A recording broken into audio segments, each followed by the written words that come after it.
ಕಲಬುರಗಿ ಕೇಂದ್ರ ಕಾರಾಗೃಹದ jailer suspend. ಜೈಲಾಧಿಕಾರಿ Rakesh ಕಾಂಬಳಗಿ ಅಮಾನತು ಮಾಡಲಾಗಿದೆ. 3 ಕೈದಿಗಳ ಪರಾರಿ ಬೆನ್ನಲ್ಲೇ ಆಕ್ಷನ್ ತೆಗೆದುಕೊಳ್ಳಲಾಗಿದೆ. ಕಲಬುರಗಿ ಕೇಂದ್ರ ಕಾರಾಗೃಹದ ಜೈಲರ್ ಸಸ್ಪೆಂಡ್ ಆಗಿದ್ದಾರೆ. ಜೈಲಾಧಿಕಾರಿ ರಾಕೇಶ್ ಕಾಂಬಳಗಿ ಅಮಾನತು ಆಗಿದೆ. 3 ಕೈದಿಗಳ ಪರಾರಿ ಬೆನ್ನಲ್ಲೇ ಆಕ್ಷನ್ ತೆಗೆದುಕೊಳ್ಳಲಾಗಿದೆ. ಅಮಾನತುಗೊಳಿಸಿ ಎಡಿಜಿಪಿ ಅಲೋಕ್ ಕುಮಾರ್ ಆದೇಶ ಹೊರಡಿಸಿದ್ದಾರೆ.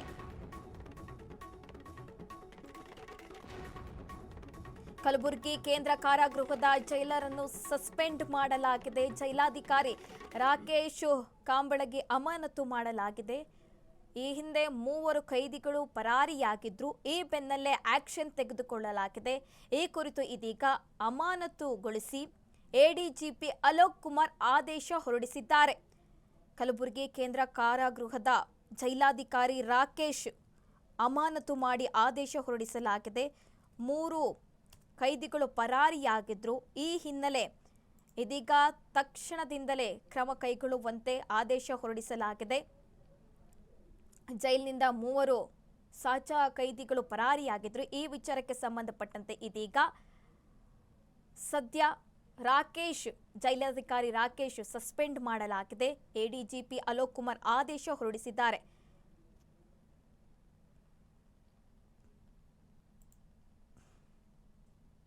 ತಪ್ಪಿಸಿಕೊಂಡೋಗಿರೋ ಬಗ್ಗೆ ಮಾಹಿತಿ ಬಂದು ತಕ್ಷಣ ನಾನಾಯಿತು ಮತ್ತು DCP ಮತ್ತು ಇತರ ಅಧಿಕಾರಿಗಳು ಮತ್ತು ಪ್ರಿಸನ್ ಅಧಿಕಾರಿಗಳೆಲ್ಲ ಸ್ಥಳಕ್ಕೆ ವಿಸಿಟ್ ಮಾಡಿ ಪರಿಶೀಲನೆ ಮಾಡಿದ್ದೀವಿ. ಮತ್ತು ಈಗಾಗಲೇ ಪ್ರಿಸನ್ ಅಧಿಕಾರಿಗಳು ಏನಿದ್ದಾರೆ ಸಂಬಂಧಪಟ್ಟವರು ದೂರನ್ನು ನೀಡ್ತಾ ಇದ್ದಾರೆ.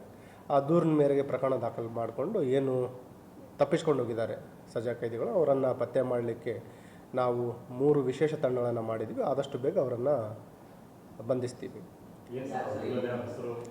ಬೇಸಿಕಲಿ ಇವರೆಲ್ಲ ಏನಿದ್ದಾರೆ 3 ಜನ ಆರೋಪಿಗಳು ಮೂಲತಃ ಬೀದರ್ ಜಿಲ್ಲೆಯವರಿದ್ದಾರೆ ಮತ್ತು 3 ಜನರಿಗೆ ಸಜೆ ಆಗಿದೆ. 2 ಜನ ಆರೋಪಿಗಳಿಗೆ ಲೈಫ್ ಸೆಂಟೆನ್ಸ್ ಆಗಿದೆ ಕೊಲೆ ಪ್ರಕರಣದಲ್ಲಿ ಮತ್ತು ಇನ್ನೊಬ್ಬ ಆರೋಪಿಗೆ 20 ವರ್ಷ ರಿಗ್ರೆಸ್ ಇಂಪ್ರಿಸನ್ಮೆಂಟ್ ಒಂದು ಪೋಕ್ಸೋ ಕೇಸಲ್ಲಿ ಸಜೆ ಆಗಿರುವಂಥದ್ದು.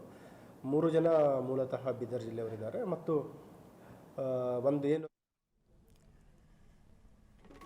ಕೈದಿಗಳ ಪರಾರಿ ಪ್ರಕರಣದ ತನಿಖೆಗೆ 3 ತಂಡ ರಚನೆ ಮಾಡಲಾಗಿದೆ. ನಗರ ಪೊಲೀಸ್ ಆಯುಕ್ತ SD ಶರಣಪ್ಪ ಹೇಳಿಕೆ ಕೊಟ್ಟಿದ್ದಾರೆ. ಮಾಹಿತಿ ಬಂದ ಕೂಡಲೇ ಸ್ಥಳಕ್ಕೆ ಭೇಟಿ ಕೊಟ್ಟಿದ್ದೇವೆ. ಫರಹಾತಾಬಾದ್ ಠಾಣೆಯಲ್ಲಿ ಪ್ರಕರಣ ದಾಖಲಿಸುತ್ತೇವೆ.